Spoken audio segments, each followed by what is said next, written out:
सारण सोमवार शाम 4 बजे सिर्फ डीडी किसान पर।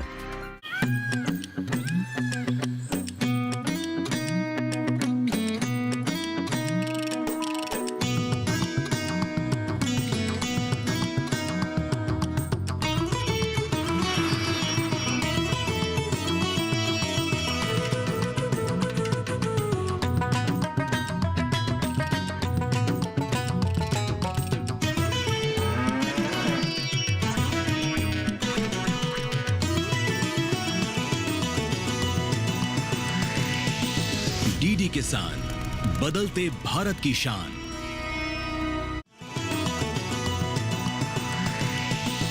डीडी किसान, बदलते भारत की शान।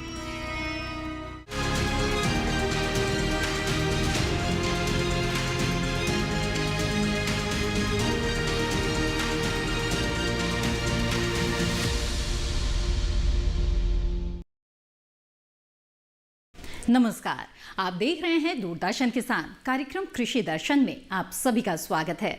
मैं हूं मोनालिसा। कृषि दर्शन एक ऐसा कार्यक्रम है जिसमें विज्ञान और किसान, कृषि स्टार्टअप और फार्मिंग इंडिया जैसे अलग अलग सेगमेंट्स के माध्यम से हम कृषि क्षेत्र से जुड़ी हुई अहम जानकारियां आप तक पहुंचाते हैं। तो आइए इसी सिलसिले को जारी रखते हुए शुरू करते हैं आज का कार्यक्रम।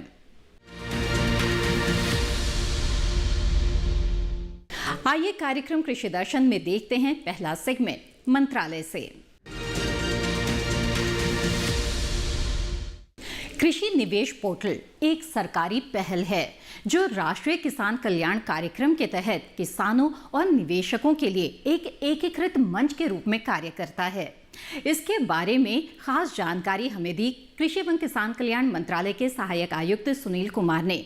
आइए उन्होंने क्या बताया ये जानने के लिए कृषि भवन स्थित डीडी किसान स्टूडियो का रुख करते हैं। कृषि निवेश पोर्टल जो है हमारे माननीय कृषि मंत्री जी ने 2024 में इसका उद्घाटन किए हैं और इसके माध्यम से हम लोग ये चीज़ें हैं कि जो भी निवेश कृषि में, जो भी कृषि अनएलाइड सेक्टर में जो भी निवेश करना चाहते हैं, बहुत सारे निवेशक होते हैं, वो सोचते रहते हैं कि हम भारत सरकार से कहाँ कहाँ फ़ायदा ले सकते हैं या राज्य सरकार से कहाँ कहाँ ले सकते हैं या हमारी क्या क्या संभावनाएं हैं, क्या क्या इसमें हम कर सकते हैं। भारत सरकार की ये सोच रही है क्योंकि क्यों ना हम जो निवेशक हैं उनको हम एक ही जगह पूरी जानकारियां हम एक निवेशक के रूप में जो एग्रीकल्चर एंड एलाइड एक्टिविटीज़ जिसमें आपका कृषि है, मत्स्य पालन है, पशुपालन है, डेयरी है, कोऑपरेटिव्स है, फूड प्रोसेसिंग है, रूरल डेवलपमेंट है या जीविका के अन्य माध्यम जिसमें इन्वेस्टमेंट है जो गाँव ग्रामीण क्षेत्र से रिलेटेड है, उनको हम एक जगह उपलब्ध कराएं ताकि जो है हम उनको एक जगह सूचनाएं दें और सूचनाएं देने के बाद जो है उनको हम कैसे मैच्योर करें। कृषि निवेश पोर्टल कृषिनिवेश.gov.in इसमें के माध्यम से ये सुविधाएं भारत सरकार दे रही है।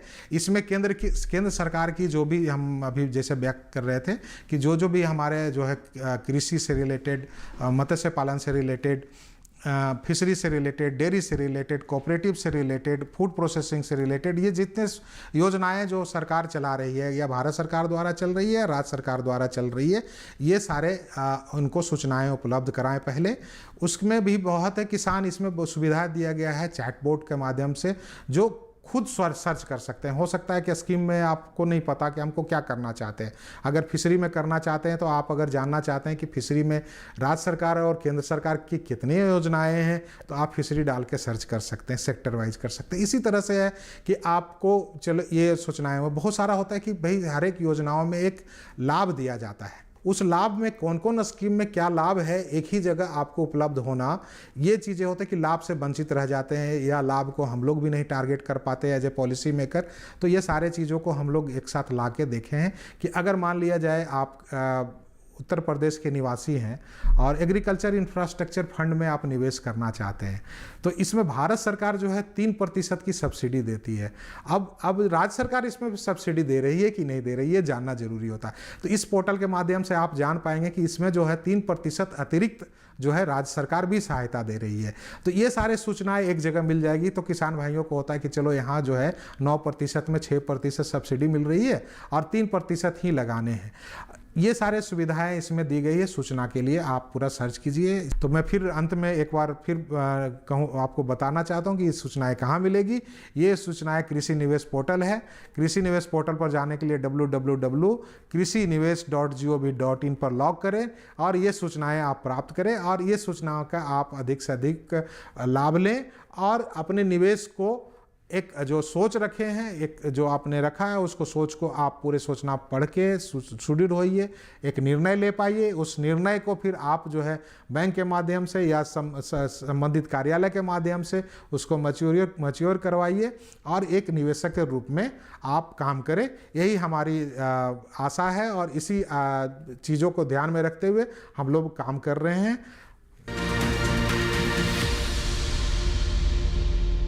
बरसात के मौसम में जल भराव के कारण फसलों में कई तरह की समस्याएं आ सकती है।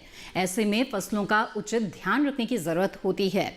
इस बारे में कुछ खास जानकारी हमें दी कृषि एवं किसान कल्याण विभाग के उपायुक्त डॉक्टर रोहित बिष्ट ने। उन्होंने क्या बताया, जानने के लिए आइए रुक करते हैं कृषि भवन स्थित डीडी किसान स्टूडियो का। कि बरसात के मौसम में अत्यधिक नमी, जल भराव के कारण होने वाली कीट बीमारियों की समस्या बहुत अधिक रहती है और पेड़ पौधों में तीव्र वानस्पतिक वृद्धि भी होती है। तो इनका नियंत्रण करना बहुत आवश्यक है। ये कुछ सामान्य चीज़ें हैं जो लगभग सभी फसलों में लागू होंगी। जो जल भराव होता है उसका निकास करना चाहिए, जिससे जो पेड़ पौधों में लॉजिंग की समस्या होती है वो दूर हो जाती है। और जो वर्षा जल है उसके संचयन करने, क्योंकि साल में वर्षा इसी वक्त सबसे ज़्यादा होती है, तो वर्षा जल का अगर हम संचय करें, तालाब और गड्ढे खोदे जाएं और उनमें वर्षा जल इकट्ठा करा जाए तो वो ज़मीन में सिंचाई के काम आ सकता है और साथ ही साथ ग्राउंड वाटर के रूप में भी रिचार्ज होगा, जिससे नमी भी बनी रहेगी।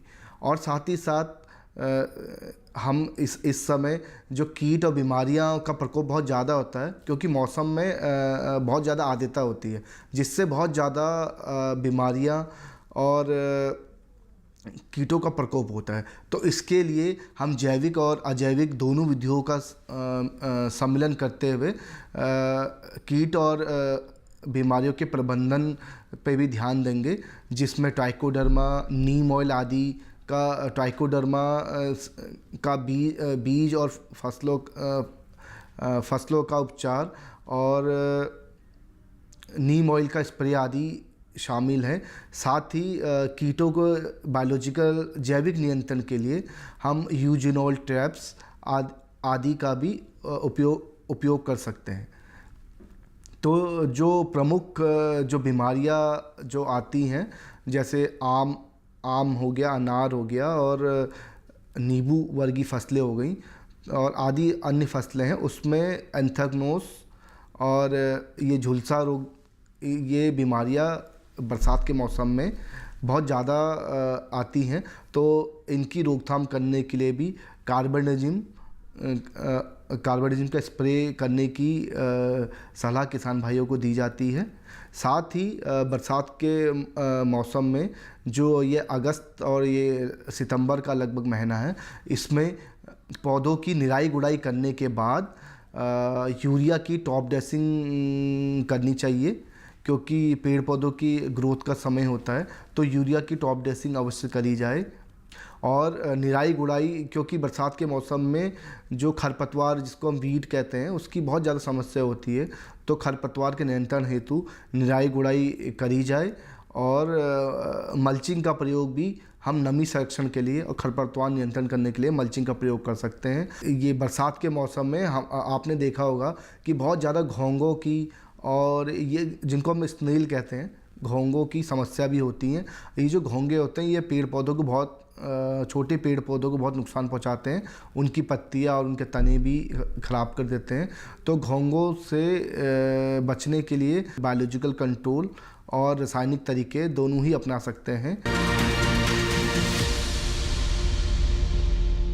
आइए कार्यक्रम कृषि दर्शन में बढ़ते हैं आगे और देखते हैं अगला सेगमेंट, विज्ञान और किसान।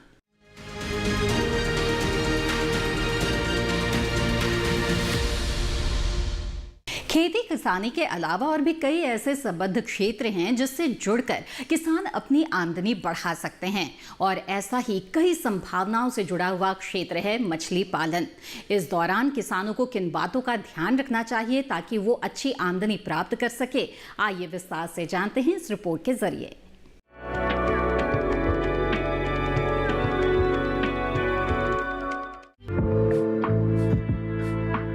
मछली प्रोटीन का एक बहुत बड़ा स्रोत है। विश्व की लगभग 1 अरब लोग अपने दैनिक भोजन में प्रोटीन की आपूर्ति मछली को अपने भोजन में शामिल करते हैं। प्राकृतिक जल स्रोतों जैसे नदियां, समुद्र से मिलने वाली मछलियों की संख्या इसकी मांग के अनुसार बहुत कम है। इस समस्या को दूर करने का उत्तम पर्याय मछली पालन है, जो बहुत से देशों में बहुत बड़े स्तर पर किया जा रहा है। संभावनाओं को देखते हुए मछली पालन की तरफ कृषकों का रुझान बढ़ने लगा है। आज हमारे देश में मछली पालन करके किसान काफी हद तक लाभान्वित हो रहे हैं। मछली पालन में लागत कम और मुनाफा अधिक है। किसान मछली पालन की शुरुआत आसानी से कर सकते हैं। मछली पालन उद्योग के लिए सबसे महत्वपूर्ण है तालाब। अगर मछली पालक के पास तालाब नहीं है तो वे सरकारी तालाब पट्टे पर लेकर मछली पालन का काम शुरू कर सकते हैं।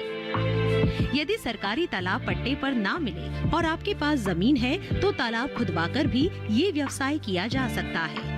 मछली पालन को बढ़ावा देने में सरकार भी भरपूर मदद करती है। यही नहीं, सरकार ने मछली पालन को कृषि का दर्जा भी दिया है।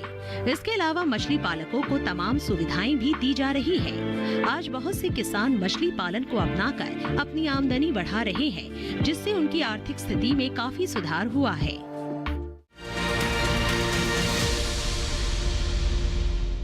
इसी के साथ कार्यक्रम कृषि दर्शन में वक्त हो चला है एक छोटे से ब्रेक का। ब्रेक के बाद आपको मिलवाएंगे एक सफल किसान से अगले सेगमेंट कृषि स्टार्टअप में। आप बने रहें दूरदर्शन किसान पर। किसान भाइयों गांठ बांध लो, गांठ बांध लो। बात बहुत है काम की, समृद्धि के पैगाम की। मिट्टी के मिजाज को समझो, मिट्टी के हर राज को समझो। मिट्टी की तुम जांच कराओ, मुफ्त सॉइल हेल्थ कार्ड ले जाओ। कभी मुनासिब बीज लगाओ, सही किस्म की खाद ले आओ। जितनी जरूरी उतनी डालो, सही मात्रा खुद पहचानो। इसको अपना मंत्र बना लो, मिट्टी की सेहत तो जानो। बात बहुत है काम की, कम लागत अधिक वरदान की। किसान भाइयों गांठ बांध लो। आज ही मिट्टी की जांच कराएं। राज्य सरकार के कृषि अधिकारी से संपर्क करें और मुफ्त में सॉइल हेल्थ कार्ड पाएं। कृषि और किसान कल्याण मंत्रालय द्वारा किसान हित में जारी। नमस्कार किसान भाइयों और बहनों, मैं हूं आपका एआई एंकर कृष। आज हम बात कर रहे हैं मिर्च के पौधे के बारे में। अगर आपके मिर्च के पौधे में फूल तो आ रहे हैं लेकिन फल नहीं लग रहे, तो इसका कारण अक्सर मिट्टी में पोषक तत्वों की कमी, मिट्टी का असंतुलन या कीटों का असर होता है। इसका आसान और लगभग मुफ्त उपाय है लकड़ी या गोबर के उपले से बनी राख का इस्तेमाल। राख में पोटेशियम, फास्फोरस और कैल्शियम जैसे तत्व भरपूर मात्रा में होते हैं, जो पौधों के फलन को बढ़ाते हैं, मिट्टी का पीएच संतुलित रखते हैं और कीटों से भी पौधे की रक्षा करते हैं। इस्तेमाल करने का तरीका आसान है। एक मुट्ठी ठंडी और साफ राख को रात भर 1 लीटर पानी में भिगोकर रखें, फिर इसमें 1 लीटर और पानी मिलाएं और छानकर स्प्रे बोतल में भर लें। इस घोल को मिर्च के पौधे की पत्तियों और फूलों पर छिड़कें, साथ ही थोड़ी मात्रा मिट्टी में डाल दें। गमले में मिर्च उगाते समय उपजाऊ मिट्टी और गोबर का इस्तेमाल करें और पौधों को रोजाना 3 से 4 घंटे की धूप में रखें। इससे पौधे तेजी से बढ़ेंगे और मिर्च का उत्पादन भी बढ़ जाएगा। इसी तरह कृषि और किसानों से जुड़ी हर महत्वपूर्ण जानकारी के लिए हमारे साथ जुड़े रहिए और देखते रहिए डीडी किसान। धन्यवाद। ब्रेक के बाद आप सभी का फिर से स्वागत है। आप देख रहे हैं कार्यक्रम कृषि दर्शन। आइए कार्यक्रम में आगे बढ़ते हैं और नजर डाल लेते हैं अगले सेगमेंट कृषि स्टार्टअप पर।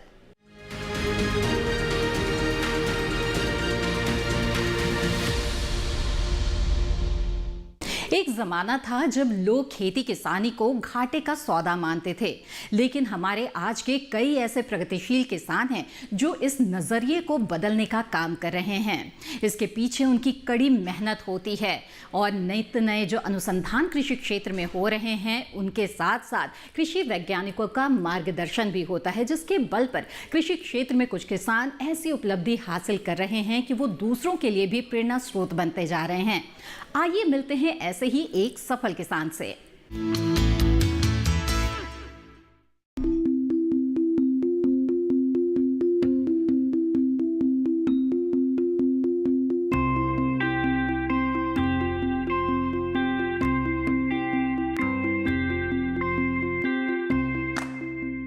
मधुमक्खी पालन करने से किसानों के लाभ का दायरा बढ़ रहा है। लखनऊ के निमित सिंह एक ऐसे युवा हैं जो बीटेक की पढ़ाई करके नौकरी के बजाय इसी कार्य से जुड़ गए हैं और एक सफल मधुमक्खी पालक हैं जो इस व्यवसाय को परंपरागत से आधुनिकता में ढालकर सामान्य मधुमक्खी पालन की तुलना में कई गुना आमदनी ले रहे हैं।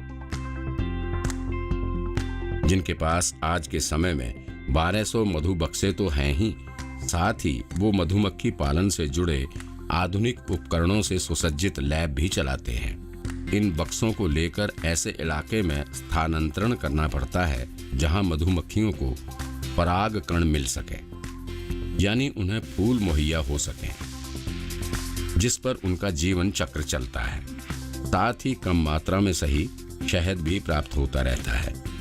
खुद से जुड़े मधुमक्खी पालकों के लिए और खुद अपने शहद की अच्छी रिटेल मार्केटिंग के लिए निमित ने खुद शहद पैकिंग की आधुनिक यूनिट लगा रखी है और इस आधुनिक यूनिट में तैयार होते हैं शहद से जुड़े कई तरह के उत्पाद, जिसके लिए कई आधुनिक मशीनें लगा रखी हैं। जिसके शहद के बारे में एवं इन मशीनों और उनके काम के बारे में निमित सिंह एक एक करके बताएंगे।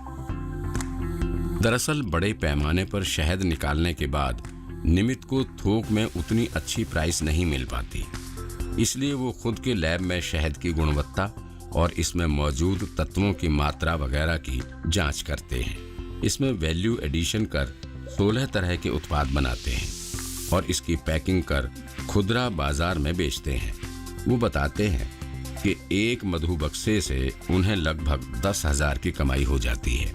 मैं जो मोम निकलता है उसका उत्पाद बनाता हूँ, जो पराग निकलता है उसको बेचता हूँ, प्रपोलिस निकलता है उसको बेचता हूँ, शहद को खुद में बाजार में बेचता हूँ।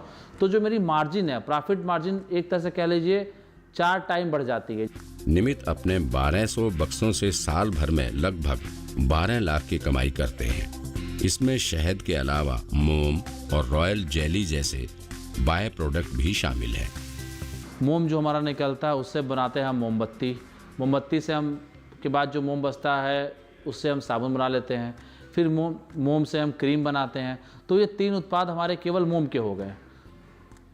उसके बाद हमारा दूसरा बाय प्रोडक्ट निकलता है पोलन। पोलन को हमारे पास ड्रायर है हमारे लेबोरेटरी में, तो ड्रायर में हम पोलन को सुखा के उसका मॉइस्चर कंटेंट कम करके उसको बाज़ार में हाईली रिच प्रोटीन डाइट की तरह हम उसको बेच सकते हैं। इस आधुनिक लैब में पहले ड्रम में शहद को स्टोर किया जाता है, फिर सीमित मात्रा की पैकिंग के लिए मशीन है। वैसे ड्रम से सीधे भी बोतल भरी जा सकती है।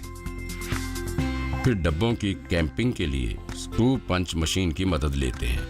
इससे पहले फील्ड से आए शहद में मौजूद तत्वों की मात्रा स्पेक्ट्रोफोटोमीटर से पता कर सैंपलिंग करते हैं।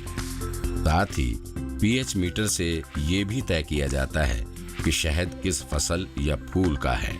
छोटी छोटी मशीनें लाइक स्पेक्ट्रोफोटोमीटर, रेफ्रेक्टोमीटर मैं खुद अपने रख लिया और मैं उस पर खुद ही टेस्टिंग करने लगा। निमित सिंह मधुमक्खी पालन से कैसे अधिक से अधिक आमदनी ली जाए, इसके लिए वो इसके नए नए उत्पाद बनाने पर जोर देते हैं। आजकल बड़े बड़े होटलों में कॉम्ब हनी का प्रचलन बढ़ा है। कॉम्ब हनी को खाते समय ऐसा फील होता है जैसे च्युइंगम खा रहे हैं, जो हमारे दांतों का भी ख्याल रखता है।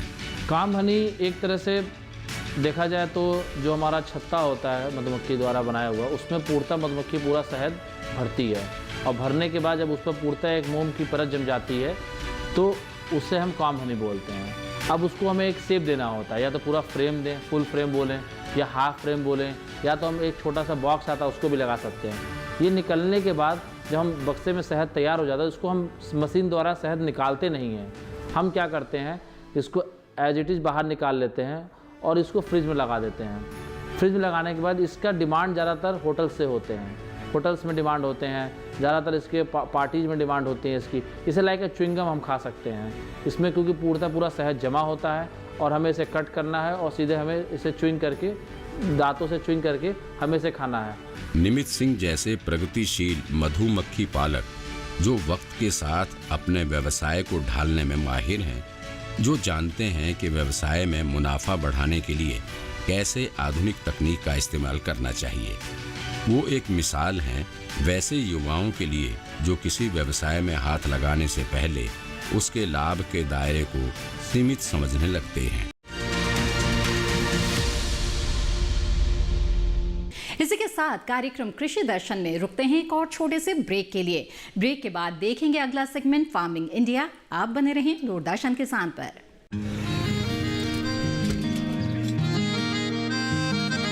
क्या बात है भाई, आजकल तो काफी खुश नजर आ रहे हो। क्यों ना हो, अब मैं ऑर्गेनिक खेती जो कर रहा हूँ ये पूरा प्राकृतिक है, ऑर्गेनिक है। इसमें हमारे खेत, हमारी फसल और हमारी जेब सब फायदे में होते हैं और इसमें लागत भी कम है।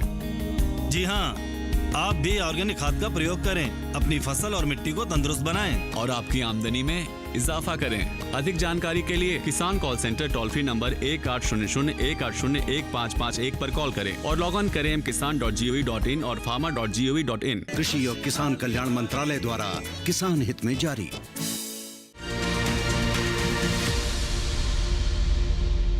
ब्रेक के बाद आप सभी का फिर से स्वागत है। आप देख रहे हैं कार्यक्रम कृषि दर्शन। आइए कार्यक्रम में आगे बढ़ते हैं और नजर डालते हैं अगले सेगमेंट पर, जिसका नाम है फार्मिंग इंडिया।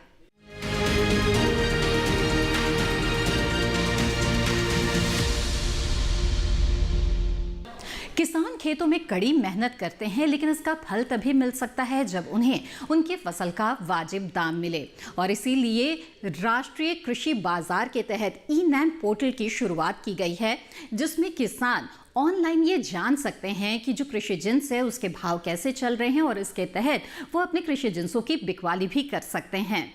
ई-नैम पोर्टल किस तरह से किसानों के लिए कारगर साबित हो रहा है, आइए देखते हैं इस रिपोर्ट के जरिए।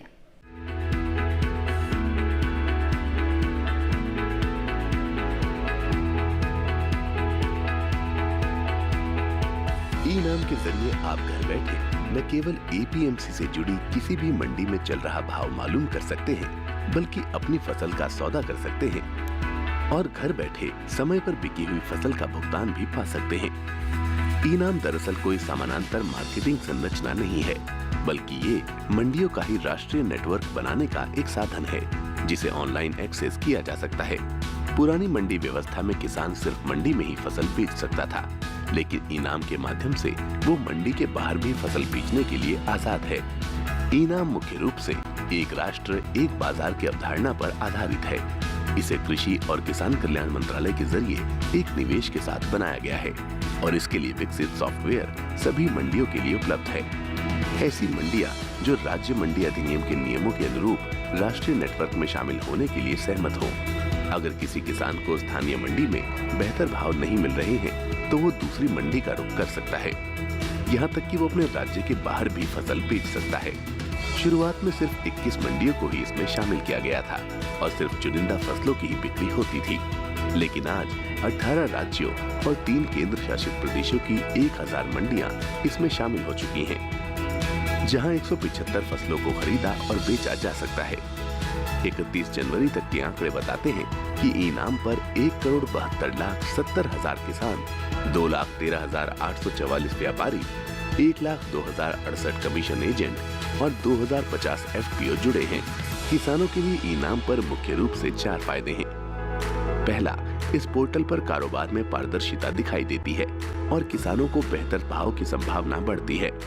पारदर्शिता का मतलब ये हुआ कि किसानों के साथ धोखाधड़ी की संभावना कम हो जाती है। दूसरा फायदा ये है कि अन्नदाता की पहुंच ज्यादा मंडियों और व्यापारियों तक सीधे हो गई है। तीसरे, मंडियों में आवक और भाव की तुरंत जानकारी मिल जाती है। और चौथा, भुगतान बहुत जल्दी हो जाता है और पैसा सीधे किसान के खाते में जाता है। तो अगर आप भी सुविधा का फायदा उठाना चाहते हैं तो ई-नाम पर रजिस्ट्रेशन कराना होगा। रजिस्ट्रेशन की कोई फीस नहीं है।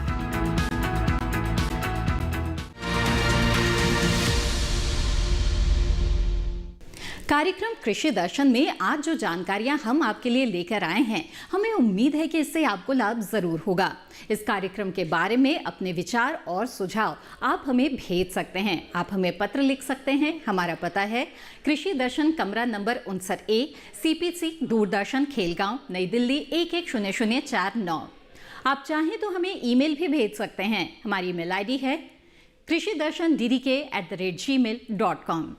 कृषि दर्शन कार्यक्रम को आप दूरदर्शन किसान के YouTube चैनल पर भी देख सकते हैं। इसके लिए टीवी स्क्रीन पर दिखाए जा रहे QR कोड को स्कैन करें, आप सीधे हमारे YouTube चैनल से जुड़ जाएंगे। इसके साथ कृषि दर्शन की आज की कड़ी में बस इतना ही। दीजिए इजाजत, आप बने रहें दूरदर्शन किसान पर। नमस्कार।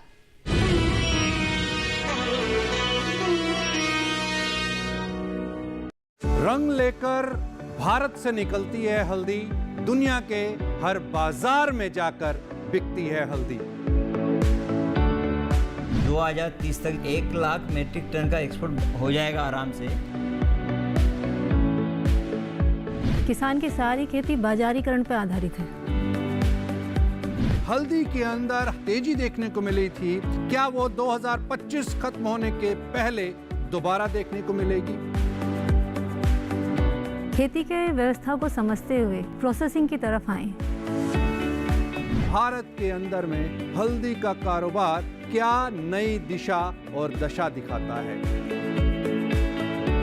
देखिए अपना कमोडिटी एक्सपर्ट हमारे खास मेहमानों के साथ इस शुक्रवार रात 9 बजे सिर्फ दूरदर्शन किसान पर।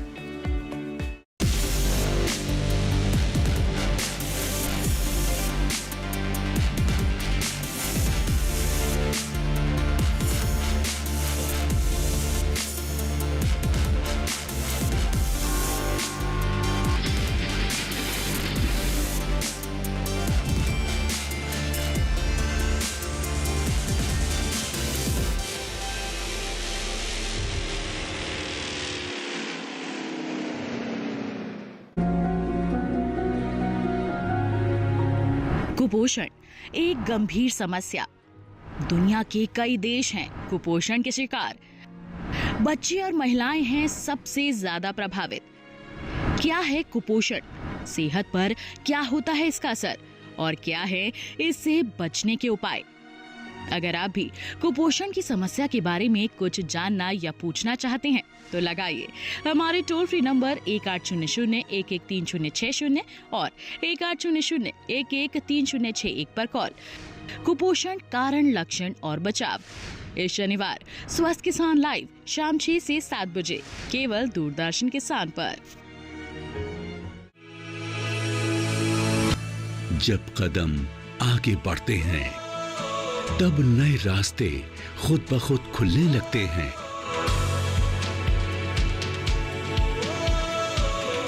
एक कोशिश के बाद खुशहाली आती है। यहाँ खोज होती है, मिट्टी सोना उगलती है। यहाँ बदली जाती है खेतों की तस्वीर और अन्नदाता की तकदीर। विकसित होते भारत के स्मार्ट कृषि की हर राह, शिक्षा से लेकर भरपूर फसल की चाह। हम दिखाएंगे वो तस्वीर जो बदल देगी कृषि के लिए आपका नजरिया।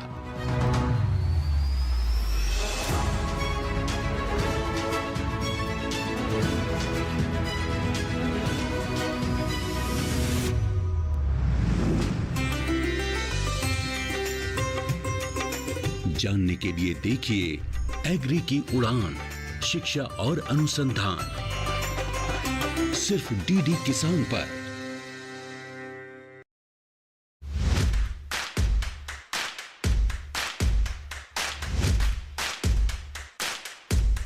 नमस्कार, बहुत स्वागत। मैं हूँ आपके साथ राधिका चौधरी। महा चौपाल चर्चा असम से हो रही है, बनारस पहुँच गई है, हरियाणा हमारी टीम पहुँच चुकी है, महाराष्ट्र में पहुँच गए हैं। आज की चौपाल चर्चा शिवमोगा गांव से।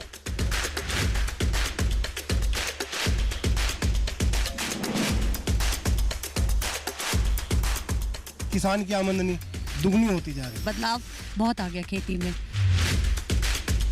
देखिए चौपाल चर्चा मेरे साथ। भारत के कोने कोने से देखिए कार्यक्रम चौपाल चर्चा सोमवार, बुधवार और शुक्रवार सुबह 9 बजे सिर्फ दूरदर्शन किसान पर।